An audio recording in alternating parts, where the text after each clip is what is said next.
శ్రీమాత్రే నమః. సద్గురు జ్యోతిష్యాలయం నుండి ఈ సంవత్సరం శని వక్రగతి పొందే ఒక ఫలితాన్ని మనం ఇవ్వబోతున్నాం. ఇది శని భగవానుడు జూలై 27, 2026 సోమవారం మీనరాశిలో వక్రగతిని ప్రారంభిస్తున్నారు. డిసెంబర్ 11 ఉదయం 3:51 వరకు మళ్ళీ మారి ఆడతారు. దాదాపు 138 రోజుల పాటు ఈ వక్రగతి అనేది కొనసాగుతుంది. అసలు శని వక్రగతి అంటే ఏంటి? ఆల్రెడీ ఆయన అన్ని ప్రయాణం చేసి వెళ్ళిపోయారు కదా, అప్పుడు ఏమేమి మంచి చెడు అన్ని ఇస్తుంటారు కదా, అది బాగుందా లేదని చెప్పి మళ్ళీ తిరిగి చూసి వెనక రావడాన్ని వక్రగతి అంటే. ప్రయాణం సాఫీగా జరుగుతున్నది, మళ్ళీ తిరిగి రావడాన్ని వక్రగతి అంటారు. పాత పనులు తిరిగి ముందుకు వస్తాయి, ఆలస్యమైన ఫలితాలు లభిస్తాయి, కష్టానికి తగిన ప్రతిఫలం దక్కుతుంది, నిర్లక్ష్యం చేసిన విషయాలు మళ్ళీ ఎదురవుతాయి, బాధ్యతలు పెరుగుతాయి, జీవితంలో స్థిరత్వం ఎంత ఉందో పరీక్ష కూడా అంతే ఉంటుందని కూడా చెప్పచ్చు. మరి యొక్క ఎవరిని ఎక్కువ ప్రభావితం చేస్తుంది ఈ యొక్క వక్రగతి అని అంటే, శని ప్రకృతి ప్రభావం ముఖ్యంగా వీరిపై చాలా గొప్పగా ఉంటుంది. ఎలా అంటే ఏళ్ళనాటి శని 7.5 ఉన్న వాళ్ళకి, అష్టమ శని, అర్ధాష్టమ శని, శని మహర్దశ, శని అంతర్దశ, జన్మ కుండలిలో శని భగవానుడు బలహీనపడడం, వీళ్ళందరికీ కూడా ఇబ్బందులు వచ్చే అవకాశం లేదు. ఈ సమయంలో ఎదురయ్యే పరిస్థితులు ఎలా ఉంటాయి అని అనుకుంటే, పనుల్లో ఆలస్యం, ఉద్యోగంలో అదనపు బాధ్యతలు, ప్రమోషన్లో ఆలస్యం, కోర్టు వ్యవహారంలో నెమ్మదితనం, భూమి ఆస్తి విషయాల్లో ఆలస్యం, అప్పుల ఒత్తిడి, మానసిక ఆందోళన, సహనానికి పరీక్ష. మనం ఏం పాటిస్తే బాగుంటుంది ఈ సమయంలో అని అంటే, అవసరం లేని అప్పులు తీసుకోవద్దు. ఈ వక్రగతి శని వక్రగతి ఎప్పుడు కోపంతో నిర్ణయాలు తీసుకోకూడదు, ఉద్యోగ మార్పుల్లో తొందరపడద్దు, తొందరపడి పై అధికారులను చెప్తే రిజైన్ చేసేయడం లాంటివి చేయకూడదు, వాహనం నడిపేటప్పుడు ఫోన్ మాట్లాడడం లేదా అతి స్పీడ్ వెళ్ళడం చేయకూడదు, పెద్దలను గౌరవించాలి, ప్రారంభించే పనిని పూర్తి చేయాలి, ఆరోగ్యాన్ని నిర్లక్ష్యం చేయకూడదు, ఖర్చులను నియంత్రించాలి.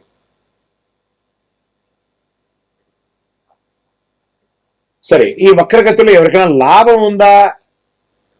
కర్కాటక రాశి వారికి అష్టమ ప్రభావం వల్ల ఆరోగ్యంపై శ్రద్ధ అవసరం, అప్పులు, పన్నులు, బీమా విషయాల జాగ్రత్త, ఆకస్మిక ఖర్చులు పెరిగే అవకాశాలు ఉన్నాయి. కర్కాటక రాశి వారికి ఆరోగ్య పరీక్ష కూడా ఉంటుంది. ఇంకా తక్కువ ఇబ్బందులతో అనుకూల ఫలితాలు కూడా పొందే వాళ్ళల్లో ప్రధానమైనటువంటి వారిలో వృషభ, వృశ్చిక, మకర, మీన రాశి వారు ఉన్నా కూడా శని వక్రగతి సమయంలో పాటించవలసినటువంటి కొన్ని పరిహారాలు ఉన్నాయి. ప్రతి ఒక్కరు 12 ద్వాదశ రాశుల వాళ్ళు పాటించాలి.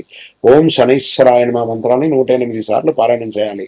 వారి దగ్గర కూడా ఎలా అడగాలి? దేహి మే బుద్ధి వైశిష్ట్యం, దేహి మే నిత్య యవ్వనం, దేహి మే పరమానందం, దేవదేవ జగత్పతే శనైశ్వర అని ప్రార్థన చేయాలి. నల్ల నువ్వుల నూనెతో దీపం వెలిగించాలి. పేదలకు వృద్ధులకు సేవ చేయాలి. ఇక్కడ బాగా గుర్తుపెట్టుకోవాలి, హనుమాన్ చాలీసా పారాయణం చేయండి. ఈ నవగ్రహాల దగ్గర శని భగవానుడు 19 సంవత్సరాలు, 19 అని లెక్క ఉంది కాబట్టి ఈయనకి 19 ప్రదక్షిణాలు చేయాలి. శని భగవానుడికి ప్రతి ఒక్కరు కూడాను చెయ్యండి. తర్వాత ఆ నవగ్రహాల దగ్గరికి వెళ్ళి నవగ్రహాలకు ప్రదక్షిణ చేసిన తర్వాత మేము కాలు కడుక్కుంటాము అని చెప్పి తప్పు పని చేయకండి. ఏమో అయిపోతుంది కాలు కడుక్కోపోతే అంటే, ఆ దుష్టగ్రహం కాదు శని భగవానుడు. ఆ శని భగవానుడి యొక్క పూజ చేసి కాలు కడుక్కొని ఇబ్బంది పెడితే ఆయన అనుకుంటాడు మేము పనికిరాని వాళ్ళు కదా, మీకు నేను ఏ రకంగా ఇబ్బంది పెట్టాలని అనుకుంటాడు. కాబట్టి గుర్తుపెట్టుకోండి, ఆ దేవుడు పనికిరాలంటే దేవాలయంలోనే ఆ విగ్రహాన్ని ప్రతిష్ఠించరు కదా. మరి గురుగారు అందరూ కాలు కడుక్కోవాలంటారు కదా అంటే, ఇది వచ్చి ఒక అపోహ మాత్రమే, చరిత్ర ఎవిడెన్స్ లేదండి. ఆ శని భగవాన్ దగ్గర దీపం వెలిగిస్తారు, నూనె పోస్తారు చూసారా, అవన్నీ కూడా కారి కింద పడుతుంది కదా, దాన్ని తొక్కి ప్రదక్షిణాలు చేస్తే వృద్ధులు కానీ, పిల్లలు కానీ, మహిళలు కానీ ఎవరైనా జారి కింద పడతారని నవగ్రహం తిరిగిన తర్వాత కాలు కడుక్కోండి, ఆ నూనె కాలు కంటకూడదు అని చెప్పారు. కానీ నవగ్రహాలు తిరగడం వల్ల కాలు కడుక్కోవడం అనేది అపోహ, అది ఒక్కటి చెయ్యకండి. 19 ప్రదక్షిణాలు చేయండి, నువ్వులతో దీపం వెలిగించండి, నువ్వుల నూనెతో దీపం వెలిగించండి, బెల్లం కాకి పెట్టండి, కాక ధ్వజాయ విద్మహే ఖడ్గహస్తాయ ధీమహి తన్నః మంద ప్రచోదయాత్ అని చెప్పి ప్రార్థన చేయండి. పేదవాళ్ళకి చెప్పులు దానం ఇవ్వండి, ఒక బెడ్షీట్ దానం ఇవ్వండి, ఒక గొడుగు దానం ఇవ్వండి, అన్ని రకాలుగా బాగుంటారు. ఇంకనూ గురుగారు మా యొక్క వ్యక్తిగత జాతకంలో ఈ యొక్క శని వక్రగతి యొక్క దాన్ని మేము నిర్మూలించుకోవాలి, దానికి పరిహారం పొందాలి అని అంటే దానికి ఏ రకంగా చేయాలంటే మీ పరిసర ప్రాంతాల్లో ఉన్నటువంటి గురువులని, జ్యోతిష్ శాస్త్ర నిపుణులని సంప్రదించండి. లేదా మా దగ్గరే తెలుసుకోవాలనుకుంటున్నారా, మా డిస్ప్లేలో కనబడుతున్నటువంటి నంబర్ కి మీ పేరు, date of birth, time of birth, place of birth text చేసి మీ యొక్క అపాయింట్మెంట్ ఫిక్స్ చేసుకోండి. విజయవస్తు. శ్రీమాత్రే నమః. ఒక అద్భుతమైనటువంటి ఆధ్యాత్మికమైనటువంటి విషయాలు లక్ష్మీదేవి గురించి మనం ఈరోజు తెలుసుకోబోతున్నాం. శ్రీ మహాలక్ష్మీదేవి గుడ్లగూబ, ఉల్లూకం అంటారు. ఎందుకు వాహనంగా ఉంది? హిందూ పురాణాల్లో ప్రకారం గుడ్లగూబ, ఉల్లూకం మహాలక్ష్మీదేవి వాహనం. దీనికి అనేక ఆధ్యాత్మికమైనటువంటి ఎవిడెన్స్ తో సహా ఉన్నాయి. గుడ్లగూబ చీకట్లో కూడా స్పష్టంగా చూడగలదు. ఇది వివేకం, దూరదృష్టి, సరైనటువంటి నిర్ణయం తీసుకునే శక్తిని సూచిస్తుంది. లక్ష్మీదేవి ప్రసాదించే సంపదను జ్ఞానంతో వినియోగించాలని ఇది బోధిస్తుంది. సంపదతో పాటు వినయం. సంపద వచ్చినప్పుడు అహంకారం, లోభం పెరగకుండా జాగ్రత్త ఉన్న గుడ్లగూబ సూచిస్తుంది. ధనాన్ని ధర్మబద్ధంగా వినియోగించడానికి సందేశంగా నిలుస్తుంది. అజ్ఞానాన్ని తొలగించడంలో గుడ్లగూబ రాత్రిపూట చురుకుగా ఉంటుంది. అంటే అజ్ఞానంలో రాత్రిపూట చురుకుగా ఉంటుంది. చూసారా, చీకటి అంటే అజ్ఞానం, వెలుగు అంటే జ్ఞానం. అజ్ఞానం తొలగించి సత్య మార్గం నడిపించే లక్ష్మీ కృపకు ప్రతీకగా నిలబడుతుంది. ఐశ్వర్యానికి కాపరి. పురాణ సంప్రదాయ ప్రకారం గుడ్లగూబ సంపదను కాపాడే శక్తిగా ప్రతీక సంపాదించి ధనం నిలవాలంటే అప్రమత్తంగా అవసరమని తెలియజేస్తుంది అనమాట.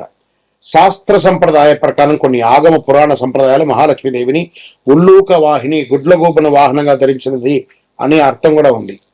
అయితే అన్ని ప్రాంతాల చిత్రంలో గుడ్లగూబను తప్పనిసరిగా కనిపించదు. కొన్ని ఆలయ సంప్రదాయాల్లో ఆమెని పద్మాసనంలో లేదా ఏనుగుతో గజలక్ష్మి రూపంలోనే చిత్రీకరిస్తూ ఉంటారు. సంపద ఒక్కటే సరిపోదు, సద్వినియోగం చేసే వివేకం, వినయ, ధర్మబుద్ధిని. శుక్రవారమే లక్ష్మీదేవిని ఎందుకు పూజిస్తారు? మహాలక్ష్మీదేవికి శుక్రవారం ఎందుకు పూజ చేస్తారు? హిందూ సంప్రదాయ ప్రకారం శుక్రవారం మహాలక్ష్మికి అత్యంత ప్రీతికరమైనటువంటి రోజు. శుక్రవారం అధిదేవత లక్ష్మీదేవి. జ్యోతిశాస్త్రంలో శుక్రగ్రహం, వీనస్ అంటారు కదా, సంపద, ఐశ్వర్యం, సౌందర్యం, సుఖ సంతోషాలు, కళలు, దాంపత్యం వంటి విషయాల్లో కారకుడు. శుక్రగ్రహానికి చెందిన రోజుగా భావిస్తారు కాబట్టి అందులో ఆ రోజు లక్ష్మీదేవిని ఆరాధించడం శుభప్రదమైనటువంటి విశ్వాసం. ఐశ్వర్యాన్ని ప్రసాదించే రోజు. ధనాభివృద్ధి, కుటుంబ సంపద, వ్యాపార అభివృద్ధి, దాంపత్యాభివృద్ధి, శుభ కార్యక్రమాలు కలగాలంటే సంప్రదాయ విశ్వాసం కూడా ఉంది. గృహలక్ష్మి ఆరాధనగా భారతీయ కుటుంబ సంప్రదాయంలో శుక్రవారం ఇంటిని శుభ్రపరిచి ముగ్గు వేసి దీపం వెలిగించే లక్ష్మీదేవిని ఆహ్వానించడం ఆనవాయితీగా వస్తున్నట్టుంటది. ఇంకా వ్రతాలకు ప్రాముఖ్యత అంటే శుక్రవారం లక్ష్మీ వ్రతం, వరలక్ష్మి వ్రతం. అందులోనూ ఈ నెల 21వ తారీఖున వరలక్ష్మి వ్రతం కూడా 2026 ఆగస్టు నాడు వస్తుంది. అష్టోత్తర శతనామాన్ని పూజ చేయడం, అనేక ఆచారాలు, సుమంగళి ప్రార్థన చేయడం, సుమంగళిని అందరినీ ఇంటికి పిలిచి పారాన్ని రాకి వాళ్ళకందరికీ ఉచిత రీతిలో వాళ్ళు సత్కరించడం ఇవన్నీ జరుగుతుంది. శుక్రవారం చేయవలసిన పూజ: ఇంటిని శుభ్రంగా ఉంచడం, గడపకు పసుపు కుంకుమ పెట్టడం, ఆవు నెయ్యి, నువ్వుల నూనెతో దీపం వెలిగించడం, తామర పువ్వులు లేదా తెల్లని పువ్వులతో పూజ చేయడం, శ్రీశుక్త కనకదార స్తోత్తర పారాయణం చేయడం, మహాలక్ష్మి అష్టోత్తర శతనామావళి చేయడం చాలా మంచిది. పాయసం, పాలు, బెల్లం ఇలాంటివి నైవేద్యం ఇస్తే శుక్రవారం నాడు అమ్మవారి ఆనందపై ఇంట్లో దారిద్ర్య నిర్మూలన చేసి ఐశ్వర్యాన్ని కురిపిస్తుంది వర్షంగా. విజయోస్తు. అమ్మవారికి కమలే ఓం శ్రీం హ్రీం క్లీం కమలే కమలాలయే ప్రసీద ప్రసీద శ్రీం హ్రీం శ్రీం మహాలక్ష్మీ నమః. అమ్మవారికి కమలాలంటే ఎందుకు ఇష్టం? లక్ష్మీదేవికి కమలం అంటే శ్రీ మహాలక్ష్మీదేవిని దాదాపు ప్రతి చిత్రంలో విగ్రహంలో కమలంలో ఆశీనురాలుగా లేదా చేతుల కమల పుష్పాన్ని ధరించే విధంగా దర్శిస్తుంటాం. కమలం లక్ష్మీదేవికి అత్యంత ప్రీతిపాత్రమైనటువంటి పుష్పం. చూడండి, ఆ కమలం పుట్టడం వచ్చి బురదలో పుడుతుంది. ఆ బురదలో పుట్టిన తర్వాత ఆకు కూడా విచ్చుకుంటుంది, పువ్వు కూడా విచ్చుకుంటుంది. ఆ బురద ఆ పువ్వు కానీ ఆకు కానీ ఎక్కడెక్కడ కొంచెం కూడా ఉంటుంది. అంటే ఎక్కడి నుంచి వచ్చామనేది కాదు, ఎక్కడికి చూస్తుంది, ఎక్కడికి వెళ్తుంది అనేది ఆ యొక్క పుష్పం యొక్క అనుకూలమైనటువంటి పవిత్రతకు ప్రతీక. కమలం బురదలో పుట్టిన బురద అంటకుండా స్వచ్ఛంగా వికసించి అలాగే మనిషి కూడా ప్రపంచంలో జీవిస్తూ అధర్మానికి దూరంగా పవిత్రతకు జీవితంగా ఉండాలని చూపించే సూచికనే కమల పుష్పం. ఐశ్వర్యానికి చిహ్నం. కమలం వికసించడం అంటే అభివృద్ధి, శ్రేయస్సు, ఐశ్వర్యం. అందుకే లక్ష్మీదేవిని పద్మ కమల, పద్మాలయ, పద్మప్రియ వంటి నామాలతో స్తుతిస్తూ ఉంటారు. మహావిష్ణువుతో అనుబంధం. మహావిష్ణువు నాభి నుండి కమలం ఉద్భవించింది. ఆ కమలంపై బ్రహ్మదేవుడు అవతరించాడని పురాణాలు చెబుతాయి. లక్ష్మీదేవి శ్రీ మహావిష్ణువు సహచరణి కావడంతో కమలానికి ప్రత్యేక స్థానం లభించింది. ఆధ్యాత్మికమైనటువంటి వికాసం. కమలం ఉదయించే సూర్యుని కిరణాలతో వస్తుంది. అది జ్ఞానం, ఆధ్యాత్మిక చైతన్యం, అంతరంగ వికాసం. చూడండి, ఆకాశాన్ని చూస్తుంది, సూర్యుడినే చూస్తుంది. కాబట్టి అద్భుతమైనటువంటి, ఎక్కడ పుట్టామనేది కాదు, ఎక్కడ చూస్తుంది అనేది గొప్ప. శాస్త్రాల్లో కమలం, శ్రీ సూక్తంలో మహాలక్ష్మీదేవిని పద్మంతో అనేక సార్లు వర్ణిస్తారు. ఉదాహరణకు పద్మప్రియే పద్మిని పద్మహస్తే పద్మాలయే పద్మదలాయుధాక్షి అని అంటారు చూసారా. ఈ సూత్రంలో ఆమెకి కమలం ఎంత ప్రీతిపాత్రమో స్పష్టంగా తెలియజేయడం జరుగుతుంది. కమలంతో పూజ చేస్తే ఫలితం. సంప్రదాయ ప్రకారం లక్ష్మీదేవిని కమల పుష్పాలతో పూజిస్తే ధనాభివృద్ధి, గృహంలో ఐశ్వర్యం, వ్యాపారాభివృద్ధి, కుటుంబంలో శాంతి సౌకర్యం కలుగుతాయి. కమలం ఇచ్చే సందేశం ఏంటి? సంపద వచ్చిన అహంకారం లేకుండా ప్రపంచంలో ఉంటూ పవిత్రతను, వినయాన్ని, ధర్మాన్ని కాపాడని చెప్తుంది. కాబట్టి అమ్మవారికి కమలం అంటే మహా ఇష్టం. ఈ అష్టలక్ష్ములు ఎవరు? ఒక లక్ష్మి చాలదా? ఎందుకు అష్టలక్ష్ములు అంటే ఒక్కొక్క దేవుడికి ఒక్కొక్క అవతారాలు ఉంటాయి సార్, ఒక్కొక్క దేవతనికి. అలాగే యొక్క లక్ష్మి అమ్మవారికి అష్టలక్ష్ములు శ్రీ మహాలక్ష్మీదేవి యొక్క 8 దివ్య స్వరూపాలు. ప్రతి స్వరూపం, ప్రతి జీవితంలో ఒక ప్రత్యేకమైన ఐశ్వర్యాన్ని సంపాదిస్తుందని హిందూ సంప్రదాయ ప్రకారం చెబుతుంది. సంపద అంటే కేవలం ధనం మాత్రమే కాదు, ధైర్యం, జ్ఞానం, సంతానం, విజయం, ఆహారం, ఆధ్యాత్మిక శాంతి కూడా ఐశ్వర్యమే. ఇందులో మొట్టమొదటిది ఆదిలక్ష్మి, మహాలక్ష్మి యొక్క మూల స్వరూపం. ఆధ్యాత్మిక శాంతి, భక్తి, మోక్షాన్ని ప్రసాదిస్తుంది. ధనలక్ష్మి, ధనం, బంగారం, ఆర్థిక సంపదకు అధిష్టాన దేవత. వ్యాపారం, ఉద్యోగం, ఆర్థిక అభివృద్ధికి ఆశీర్వదించబడుతుంది. ధాన్యలక్ష్మి, అన్నం, ధాన్యం, వ్యవసాయం, ఆహారం, సమృద్ధికి ప్రతీక. ఇంట్లో అన్నపూర్ణను ప్రసాదిస్తుంది. గజలక్ష్మి, ఏనుగుతో దర్శనమిచ్చే లక్ష్మీ స్వరూపం. రాజయోగం, గౌరవం, కీర్తి, శ్రేయస్సును ప్రసాదిస్తుంది. సంతాన లక్ష్మి, సంతానం, పిల్లలు, ఆరోగ్యం, వారి అభివృద్ధి అనుగ్రహిస్తుంది. కుటుంబ సుఖ సంతోషాలకి ప్రతీక. వీరలక్ష్మి, ధైర్యం, శక్తి, పరాక్రమం, ఆత్మవిశ్వాసాన్ని ప్రసాదిస్తుంది. కష్టాలను ఎదుర్కొనే శక్తినిస్తుంది. విజయలక్ష్మి, ప్రతి కార్యంలోనూ విజయం, శత్రువులపై జయం, పోటీలో గెలుపుకు ప్రసాదిస్తుంది.